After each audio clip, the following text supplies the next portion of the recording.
If you've listened to this series straight through, you might be noticing something. None of the tactics we've talked about are shocking. They're not loud, they're not dramatic. They don't announce themselves as evil. They're very quiet, they're very ordinary, and they're very familiar. And that's the point. This is the final insight that C.S. Lewis gives us in the Screwtape Letters. The enemy doesn't usually destroy faith by force. He dismantles it slowly by misdirection.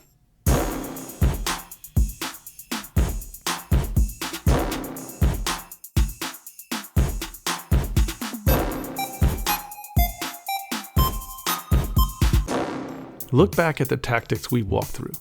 Distraction keeps us from paying attention. Drift moves us without noticing. Emotion replaces conviction. The present moment crowds out eternity. Respectability replaces repentance. Shallow community replaces formation. Delay replaces obedience. And love gets separated from truth. None of these deny God outright. They just push him to the margins. That's the strategy. Lewis understood something most of us miss. The enemy plays the long game. He doesn't need dramatic collapses or public deconversions. He doesn't need people to even hate God. He just needs them to live as if God were less important than everything else. So the soul slowly shrinks. Faith becomes thinner. Conviction softens. Eternity fades. And eventually, nothing feels worth resisting anymore. Not because people stop believing, but because belief stops shaping their lives. Here's the hard truth. Everything Lewis warned about has become easier. We're more distractive, more reactive, more emotionally driven, more cautious, we're more image conscious, we're more connected, but less formed. Which means this series isn't about spotting demons behind every corner. It's about learning how to pay attention again. Because attention is where formation begins.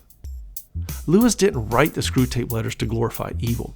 He wrote it to remind us of something hopeful. If the enemy is working this carefully, it's because souls matter. And if formation happens slowly in the wrong direction, it can also happen slowly in the right one. Faithfulness doesn't require heroics. It just requires awareness, practice, daily direction.